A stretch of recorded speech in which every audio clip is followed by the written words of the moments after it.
Hello, Chattanooga. You're listening to 92.7 FM, Nooga Radio, NoogaRadio.com, Clutch with Keon Rose. And I'd like to thank you for listening in today. We have a lot to talk about. Loaded sports weekend, as it tends to be this time of the year.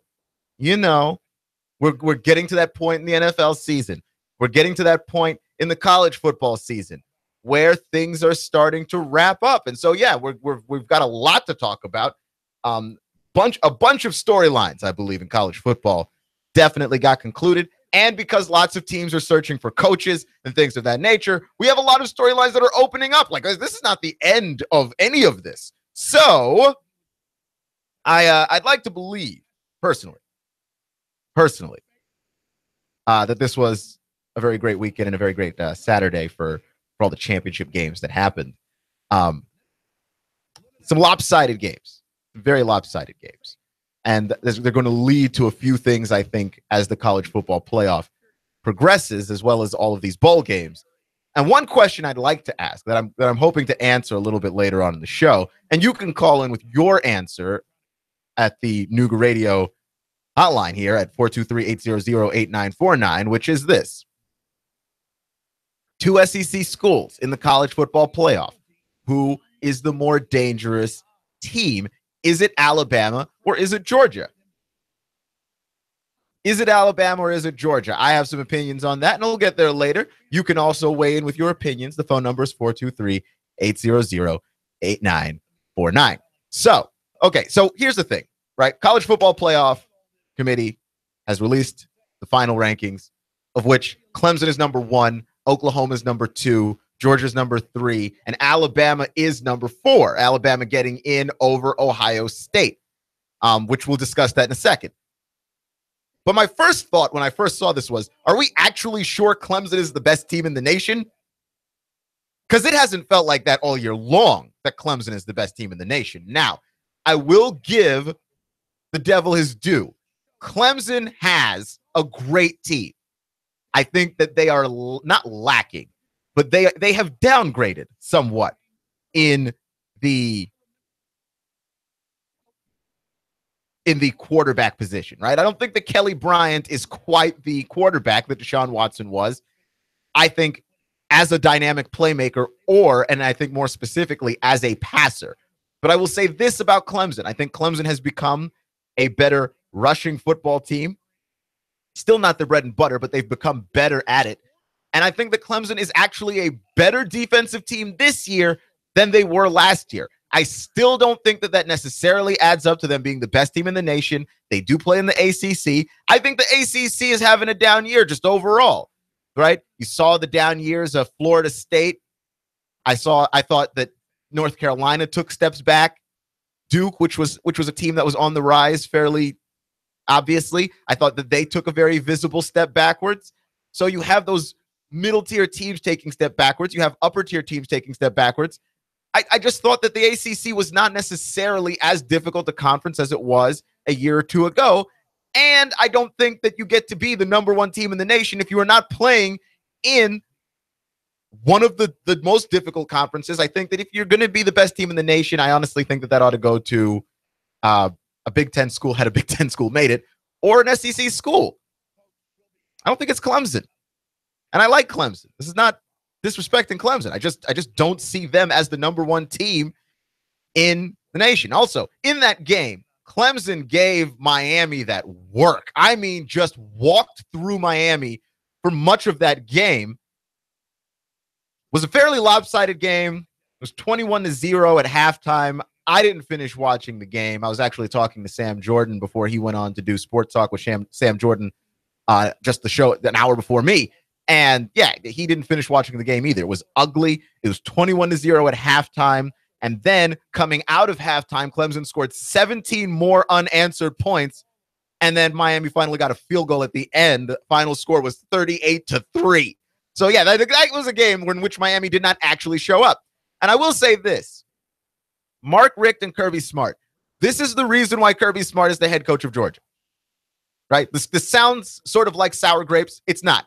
This is the reason why Kirby Smart is the head coach of Georgia. No, Mark Richt was not fired because people believed him incapable of coaching. He is a great coach. Any school would be lucky to have Mark Richt. But Mark Richt had a problem with somehow Georgia would always lose the one game that they had to win. Right? And this was a big one. This was the one that they had to win because Miami wins it and they're in. Like, as crazy as that sounds, that from the seventh spot in the nation, Clemson would have fallen all the way out of the top 4. You make the argument after Ohio State beats Wisconsin, Miami gets in. They just had to beat Clemson. And not only did they not beat Clemson, they didn't even lose with dignity. They just got collapsed. They just got squashed. And Georgia fans the world over will tell you, well, yeah, Mark Richt, that'll happen. You know, the guy's good for 10 wins a year, but he's also good for that one soul-crushing defeat. And Kirby Smart getting it done on Saturday. I feel like Georgia fans, and I feel like if you are the athletic director of Georgia, you have to feel somewhat vindicated in your decision and in your decision-making. It was a good call. In retrospect, hindsight is 2020, but to be able to make that decision on the front end, have it be a tough decision, have yourself be rewarded for it, and have everybody see that you were ultimately correct. I mean, you got to feel good about that one. You're listening to Nooga Radio and NoogaRadio.com, 92.7 FM. The show is Clutch with Keon Rose. I'm Keon Rose. If you haven't noticed already, come on, man, keep up. So Alabama is entering the playoff. This is the thing that I've noticed also. This is a storyline that I really love. Alabama's entering the college football playoff for the first time with no pressure. They've been the number 1 overall seed every single year since we've been doing this. This is the first year Alabama comes in, no pressure. No pressure. Now, I do think that there's going to be a little bit of a backlash if somehow Alabama loses to Clemson badly, right? Because you're going to have the Ohio State fans and Big Ten fans the world over telling us all that Alabama didn't deserve to be in the playoff. But I think that the committee made the right decision there. Ohio State did not deserve to be in the college football playoff. Ohio State, really good this year, and I have nothing but praise for the season that JT Barrett had. But they lost to Iowa by 30. And I don't necessarily know if there was a universal criteria that decides who gets in and who doesn't get in. But here's what I know about the 4 teams in the college football playoff. Here's something that I absolutely unequivocally believe. All 4 of those schools play Iowa. None of those schools lose by 30. I feel very confident about that. I feel very confident that if Clemson, Oklahoma, Georgia, or Alabama had to play Iowa, none of them lose by 30. I would make the strong argument that none of them lose, with Oklahoma being the sort of weak suspect link there because sometimes they don't play defense. But none of them lose by 30. I can promise you that. When Ohio State lost that game, they should have known at that moment we're no longer guaranteed a spot in the playoff. We might get in, but we're not guaranteed a spot. And they weren't. Alabama's the better team. Alabama's clearly the better team. Right? I mean, Alabama has the one loss, and the one loss is to Auburn, who was almost in. Like, we're doing a lot of this stuff, and it's not very scientific, and I understand that, but you can still judge quality of wins. It's tough to judge quality of wins by the eye test, but you can still do it. Now, the other issue with Alabama getting in too is this is the nightmare that I believe a lot of the nation had, because SEC fans, very proud people, not particularly full of humility, right? Like if you see the way the SEC fans talk to other fans, it is insane. People rep the SEC like it's their own team. And what nobody wants is a proud SEC, nationally speaking. I mean, because it's just hard to deal with. SEC fans do not go into victories with humility. It doesn't happen. So having two SEC teams in the college football playoff, the nightmare scenario is starting to form, right? The clouds are swirling overhead. We're starting to see a situation where we could have an SEC national title game. And what then? Because I remember I remember when LSU and Alabama played in the national title back in 2009, I think. And yeah, people were pretty bitter then. Was it 2009? It was before 2009. They played in the national title game, and hey man, hey man, I'm looking at this and going, wow. People really don't like it when the SEC dominates all of college football. And the narrative has been this whole time, look at the SEC. The SEC is a league in regression. The SEC is moving backwards. And sure, there are parts of the SEC that doesn't work. Specifically, everything in the SEC East that's not Georgia and Kentucky is pretty much dreadful. But don't let people lie to you and tell you that the SEC is dead, which they tried to do. And now there are two teams in this playoff. So here we go. It's the national media nightmare scenario building. But I have to give a lot of credit to the College Football Playoff Committee. They got it right. They did the courageous thing. Because the easy thing to do would just be like, okay, conference champions in. They did the courageous thing, and they went ahead and they put Alabama in. And by the way, Ohio State fans, before they get to be too bitter and too overbearing and too upset and too salty, Ohio State fans were the benefit of that same courage last year. Right? Like Penn State, if you're going to look at it, from a similar perspective. If you're an Ohio State fan arguing for Ohio State right now, where were you when Penn State was getting hosed last year? Now, I thought the committee made a good call putting Ohio State in. Again, not an easy decision. But if you're going to allow it to happen when your team gets in, when your team is the one on the outside looking in, you don't get to complain. You don't get to whine about it now. Absolutely not. I don't want to hear that from you. So, in other SEC news, Clutch with Keon Rose on Nooga Radio Sports. In other SEC news, Tennessee is continuing their coaching search. And I read a great story on SEC Country today, SECCountry.com. It's a great college football blog, covers the SEC, all of it, every school, every team, basketball and football, and maybe some other sports as well. So, I mean, check them out. Also, they've got a podcast. You can subscribe to a podcast of your favorite team as well if you really just want to stay in the loop for all 365 days of the year. That's just I'm not even advertising for them. I'm just a fan of their website. So, Tennessee coaching search continuing, and the story was basically going on about how Tennessee allows this coaching search to drag on and on and on. The toxicity at the university is going to increase. And I wholeheartedly agree. I don't think that this is something that has been a good look for this school. Now, whether or not you are happy that Philip Fulmer ultimately became the athletic director or not, or whether or not you are happy that Tennessee avoided Greg Schiano like he was some kind of scourge, whether or not you are happy about these things, you have to realize that all of this has been a bad look for the university. Every second of it. It's been hilarious for the national media. It has been absolutely dizzying to cover. None of this has actually looked good.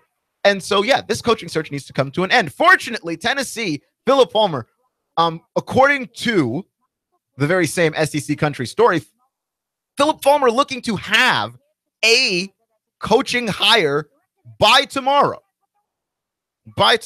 In some form or fashion, in some direction. So I don't know exactly in which way that actually works.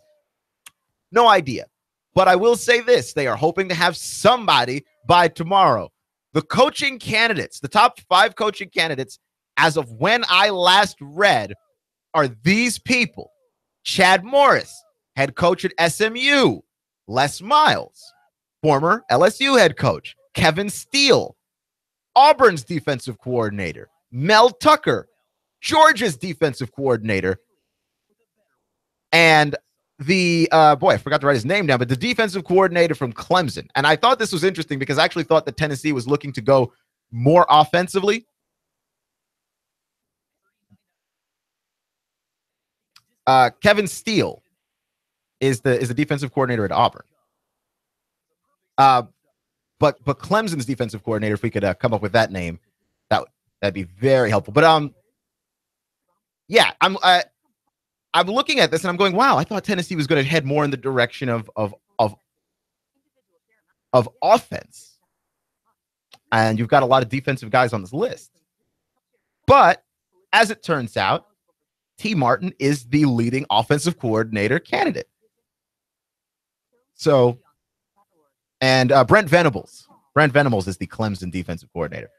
A bunch of defensive guys on this list, and so T. Martin being the lead offensive coordinating guy, right? Like you're looking to bring in T. Martin. Philip Fulmer really likes him. You know, Peyton Manning's feud with T. Martin be damned. Philip Fulmer really likes T. Martin. T. Martin not interested necessarily in being the head coach so much as being the offensive coordinator. So if you bring in a defensive guy and you bring in T. Martin, you get the best of both worlds. And I think that does actually work out very nicely. And then T. Martin, who is a very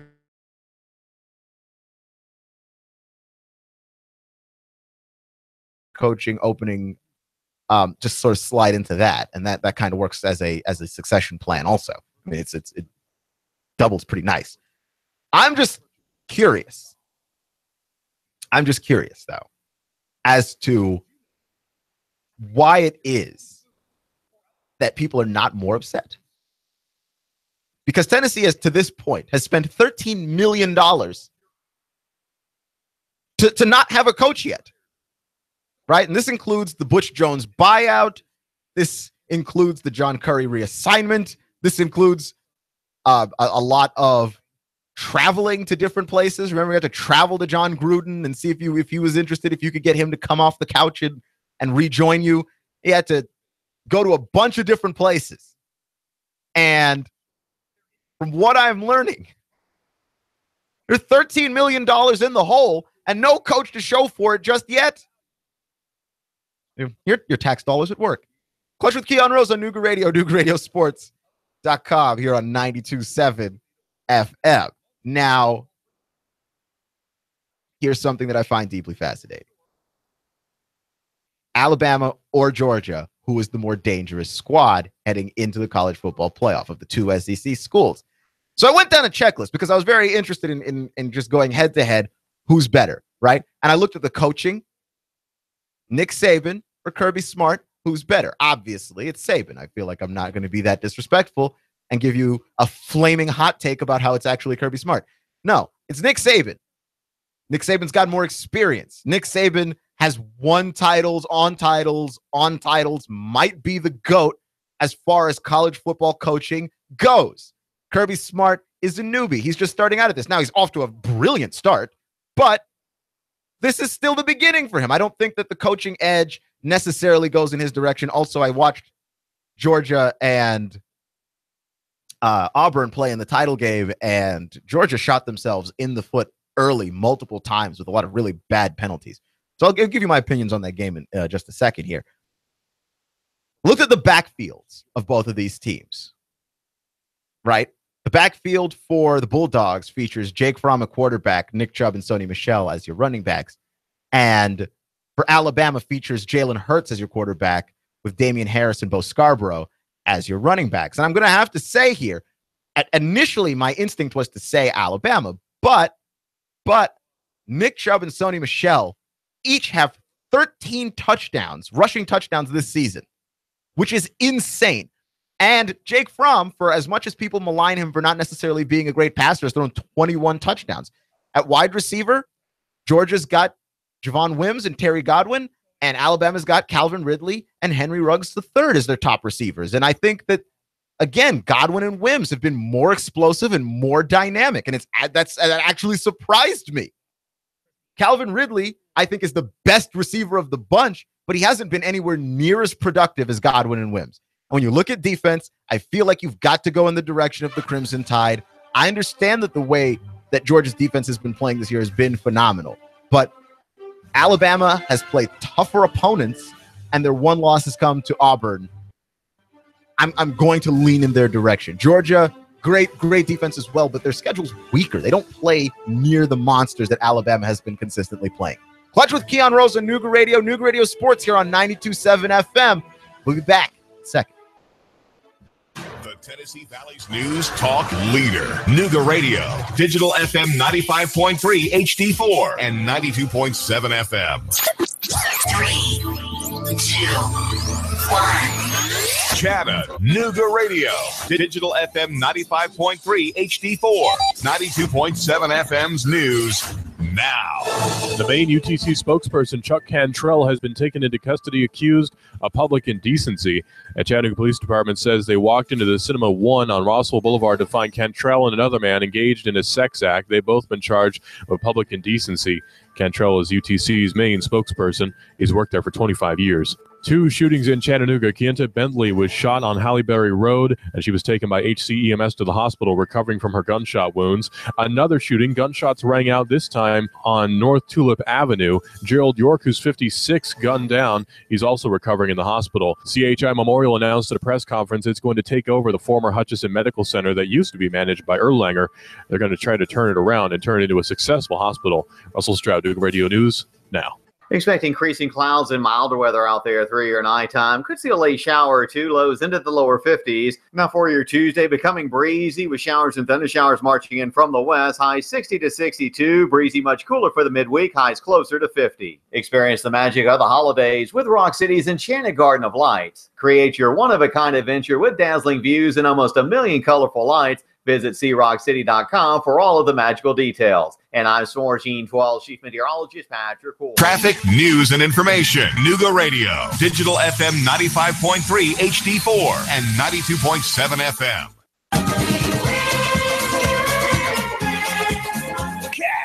Cash, and more cash. Hey, where do you think Santa shops? Rick Davis Gold and Diamonds. He made a special stop to tell Rick, slash those prices. Ooh, ho, ho. That's right now for Christmas at Rick Davis Gold and Diamonds. Even Rick's not going to say no to Santa. No. Don't wait till after Christmas. It'll be way too late. Get your cash right now for your gold, your silver, your diamonds, and jewelry. Has Rick gone mad? Well, maybe a little. No, we think he's just Christmassy.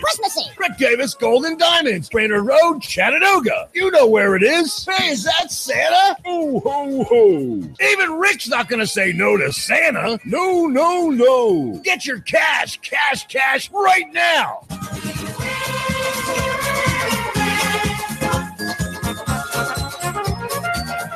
An automated nuclear missile defense system has suddenly entered into launch mode, and you are the only one who can stop it. Escape Experience Chattanooga. Your team has just been infected with a deadly virus. Your only hope? There, in an abandoned farmhouse. Escape Experience Chattanooga. Handcuffed in a maximum security prison, you have an hour to flee. Escape Experience Chattanooga. These escape scenarios and more at Chattanooga's best escape room, game, and team building platform. Call now. Slots are limited. Register online at escapeexperience.com/Chattanooga. Escape Experience Chattanooga.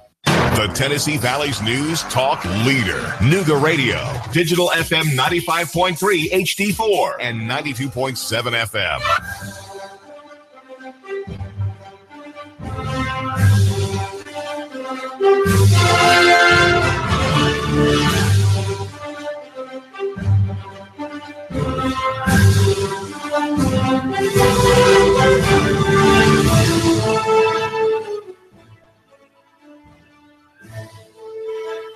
Clutch with Keon Rose here on Nooga Radio, NoogaRadio.com, 92.7 FM. It is great to be here with you guys on a Reaction Monday. We do have some Monday Night Football coming up. Steelers, Bengals. I'm not really certain how much I really want to get into this, in large part because while the Bengals have played better, it has not been fun to watch the Bengals play football. just the bungles. It's been bad. And I think part of it is that for a while now, we have exposed Andy Dalton. Andy Dalton is really good at disguising his one trick, which is throw the ball to AJ Green, right? Andy Dalton is very good at pretending to be the quarterback that's going through his reads. You know exactly where he wants to go with the football. Like when he panics, he throws the ball in the direction of AJ Green, and there's a large number of interceptions that he throws because he just flings it to AJ. Is AJ in triple coverage? Does it matter if AJ is in triple coverage? You're just going to throw it over there. And like AJ Green, to his eternal credit, makes a whole lot of plays on passes that are thrown to him. These are not great passes. These are not great passes. It is absolutely incredible. And the Steelers haven't exactly been fun to watch either, in large part because for some strange reason, I watched Ben Roethlisberger play football, and I have to question whether or not he actually wants to be out there playing football anymore, which he has hinted at retiring a couple of times and all of that stuff. But man, I have not seen him look this disengaged in a while. It's been a long time. I don't know what it is. This is not the most exciting game. I'll tell you that. This is not the most exciting game. So yeah, that's that. I don't know how much I want to go into that. I think the Steelers will win because the Bengals are the Bengals. They'll find some way to lose. But I'm just saying, I can't justify using my whole night on this game. And the thing is, why doesn't the NFL just flex out of these games? Because early on in the year, when the Bengals are the last team in their division to finally win or the last team in their division to win a game that's not the Browns, I guess. But like the Ravens started bad too, and the Bengals somehow managed to be just ridiculous. No, the Bengals were actually the last team in the league to score a touchdown. That's what it was. The last team in the league to score a touchdown. Like if you are the NFL and you have the Bengals on in prime time, you flex out of all of those games then. But no, they're going to run it out there and give it to us, and we're going to sit down and somehow watch the Steelers and the Bengals. So I'll start watching that game. Game starts at 8:30.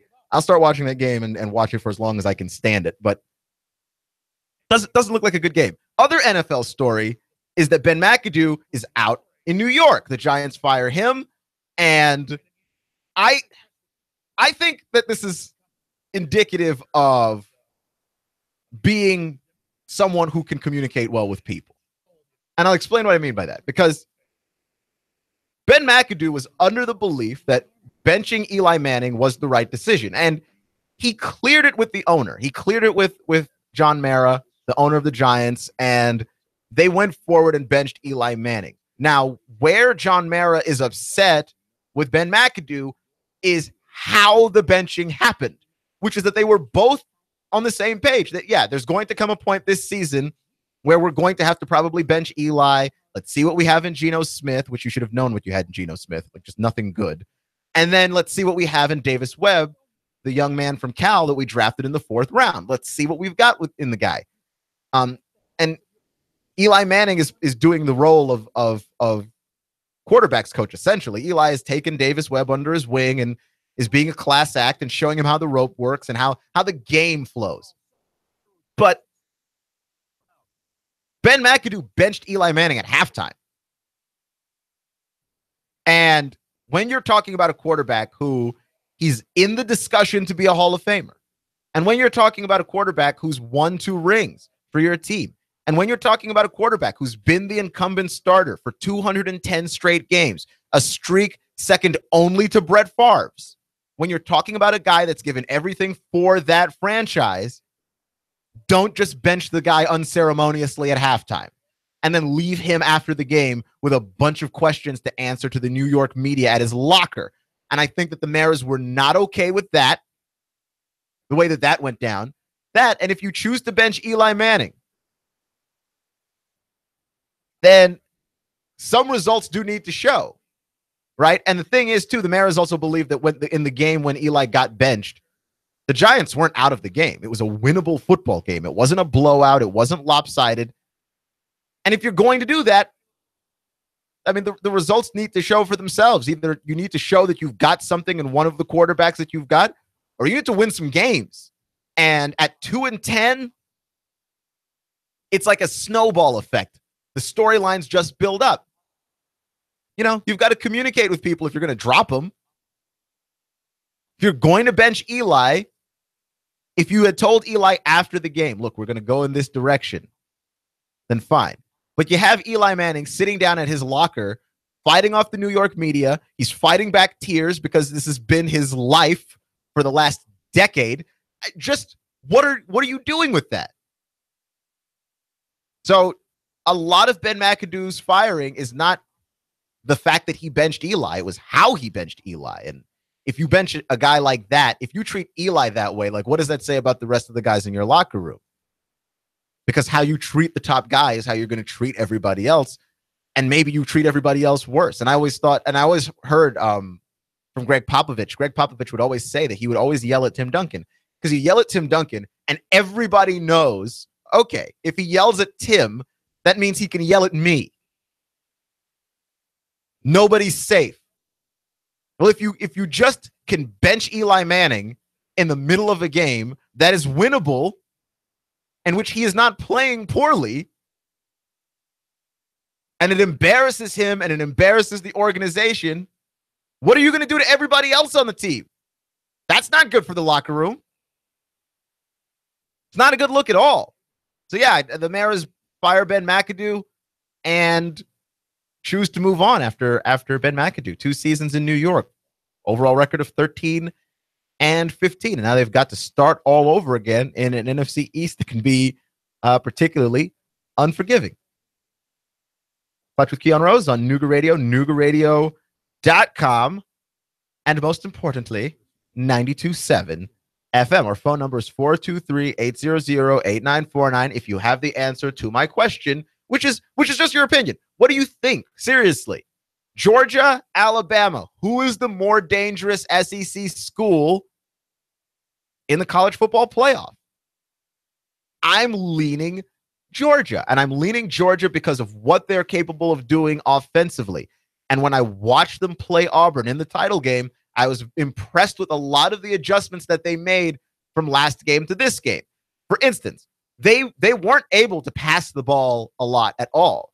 Auburn's defense was able to make Jake Fromm very uncomfortable, get him to make mistakes, get him to make poor throws, get him to look finally for once in his life like a freshman quarterback. And it worked, and it didn't work this time for Auburn. They weren't able to get that pressure on him. I thought that Georgia used their running game effectively. Nick Chubb and Sony Michel were able to get out there. But I also thought that Georgia did rely on Jake Fromm more. They did allow him to throw the ball a whole lot more. And they had a lot of quick routes for him, right? You know that Auburn's defense is going to be overbearing. So rather than try and have Jake Fromm throw a lot of deep balls, a lot of routes that take time to develop, Jake Fromm threw a lot of bubble screens. They ran a lot of end arounds. They had one flea flicker that didn't work, but it was a great idea. They had a number of slant passes and out routes that were very quick throws, just timing routes, 3-step and 5-step drops, and Jake Fromm got the ball out of his hands. And once they started getting that rhythm going, and once Auburn was not able to figure out whether or not Georgia was going to run or pass, Georgia suddenly became the multidimensional team that they had to be if they wanted a chance to beat Auburn and if they wanted a chance to beat anybody else in the playoff. They had to become a team that could do more than just run the football. And once they got some of those tempo throws into their offense, that's the team that they became. And they are horrifying when they are that team. And also, boy, you find a way to give Sony Michel the ball in space, good night. That guy's scary. And then Nick Chubb in the fourth quarter broke off one of his unceremoniously long runs. And I was actually worried in the game because I hate being wrong. And I particularly hate being wrong on the air. So I was worried during the game because this game was closer than the final score would indicate. 28-7 was the score, but at halftime, the score was 10-7. And at the end of the third quarter, the score was 13-7. It wasn't like Georgia was blowing them away until you got to the fourth quarter. And it almost felt like the script was reversed on the Bulldogs, who The game was close, I thought, in the first meeting between the two schools. You had a pretty close game going into the third quarter, late in the third quarter, and then Auburn was able to pull away in the first game. And in the second game, that's pretty much what happened, except Georgia was the one that was able to pull away. I thought that Georgia actually played like the better team all game long, but they had some penalties, and that's something that's going to have to clean up if they're going to want to find success in the playoff. They had some penalties that erased points. They had a touchdown early in the game, I believe, at the end of the first quarter, beginning of the second quarter. Terry Godwin had a pass in the corner of the end zone that a pass interference, an offensive pass interference, erased. They had a field goal, I believe, that was also erased by a false start. And so you just had all of these plays where they didn't necessarily make the greatest decisions. The football IQ was not necessarily at its highest. And that stuff will have to be cleaned up. But as a result of those penalties, this game was actually close and in play for Auburn. In play. I felt like for Auburn, because Kerryon Johnson was playing in the game, and he did play well for much of the game, though he did have that really bad fumble in the fourth quarter. I really thought that Auburn got away from running the football once they fell behind 13-7. And I understand that Jarrett Stidham has been a savior for this team, but they became a one-dimensional passing team. And once they were no longer surprising to Georgia, they weren't able to move the ball. They had a number of throws where Jarrett Stidham actually threw the ball on his receivers and they dropped it. And there was also a number of throws where Stidham was running for his life and threw the ball into the ground or overthrew guys or threw behind receivers. And you can't have that, especially if you're going to abandon the run. You can't have inaccurate throws, and you can't have guys dropping passes. I thought they abandoned the run a little bit too early. And I thought because early in the fourth quarter, they had a chance still. It was still 13-7. And then Georgia was able to march their way up the field, I believe, after the Johnson fumble and finally score a touchdown. And then they converted the 2-point conversion to make it 21-7. And that felt like the game was over at that point. Like that was a little bit too much to ask for Auburn to overcome the way that they were playing that day. Clutch with Keon Rose here on Nooga Radio, NoogaRadio.com, and 92.7 FM. What I want to know, though, more than anything, is, are we actually excited for Alabama and Clemson again? They're going to meet. Now officially, these two teams are very different football teams than the two teams that met before, right? Because last year in the national title game, when we got Alabama, Clemson 2, Clemson was a different team. They were a different team. They had, man, I forget the name of their wide receiver that they had, but they got him back from injury. They didn't have him in the first game. I thought Clemson's defense was better in the second game. I thought Alabama offensively had regressed in the second game as well. I mean, they took a lot of trick plays and a lot of Steve Sarkisian ingenuity to get them points on the board, I thought, in that game. But they felt like very different teams. And here they are again, different teams once again. Like when you look at offensively, Alabama's gone back to being much more conservative. We don't have the Lane Kiffin aggressiveness that we had the previous 2 years. I think that Alabama also on the defensive side of the ball, they're a little bit more porous. They lose a lot of talent every year to the NFL draft, and I think that Alabama tends to have sharper up years and down years than most teams defensively. They're always going to be very, very good. But in terms of being at an elite level or not at an elite level, that to me is where it gets to be a little bit hairy with them.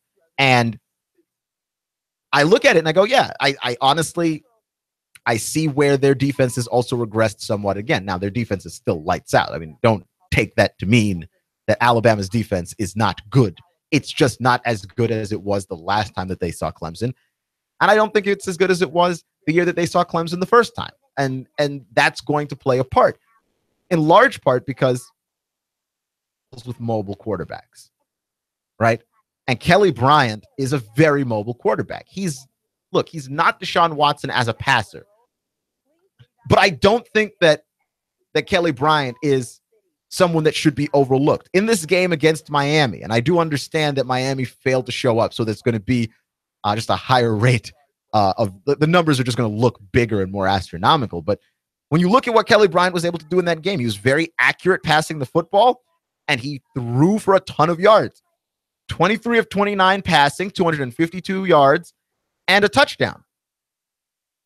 Right? The running game is really where it's at for Clemson these days. They do it by committee, so they're not going to have someone rushing for 90, 100 yards in a game, but they'll have a bunch of guys that rush for 25. And each one of them will score a touchdown. They're very good about that. So no one of the running backs ever stands out, whether it's Feaster or Choice or Etienne, but they're going to be able to build up that yardage over time on you. Right? But Kelly Bryant can beat you with his arm. The question, though, becomes a question of consistency. And I think that he's not as consistent, which makes sense. He's a very young guy. He's a very young quarterback. And when I look at Jalen Hurts and Jalen Hurts offensively, I do see how limited he is, right? For instance, when I was talking earlier about who has the edge versus Georgia versus Alabama in passing, I have to give it to Georgia because Georgia's passing game is more explosive, even though I think Calvin Ridley is the more explosive wide receiver. But I think that Calvin Ridley is limited by the fact that Jalen Hurts is not the best downfield passer. But that being said, Jalen Hurts makes plays. And the game is on the line. And I've just been impressed with him time and time again. He seems to play better in the fourth quarter. And he just seems to play better when Alabama's in jeopardy. And I don't know why. He just has that in his DNA. He just has that clutch gene. And not everybody has it. Right? And the thing with Kelly Bryant is he might have it, but he hasn't been tested yet. He hasn't been put in that situation where if he doesn't make big plays, Clemson loses. That hasn't been put on him yet. And it will. It will. But until it gets put on you, we can't assume that you have it. The overwhelming majority of people don't have it. That ability to be better under pressure. Right? I mean, that's the thing that when we praise a lot of athletes, that's the thing that we always look for. Right? Sure, we look for the guy that can dominate you from start to finish. Right? We love Jordan. We love LeBron. Right? But the thing that we appreciate the most, the thing that's the most exhilarating, that's the most fun, is when you have those pressure moments, can you make the right call? When we talk about politics and you talk about the presidency, what is the one thing that everybody always says? Yeah, they call me in the middle of the night and ask me to make a decision, whether that decision is about war or what have you. I'm going to be able to make the right decision under pressure. That is the thing that we appreciate absolutely 100% the most, not just in sports, but in all of real actual life. I don't know if Kelly Bryant has it. It's not safe to assume that he has it. But he's going to probably encounter a situation against Alabama where he's going to need it. And if you're going to put Kelly Bryant to me, and I understand that I've been a Jalen Hurts fan since before he became the quarterback at Alabama, but if you're going to give me a choice between Bryant and Hurts and say with the difference maker is one of these two guys, who is it? I'm going to go with Jalen Hurts. Now,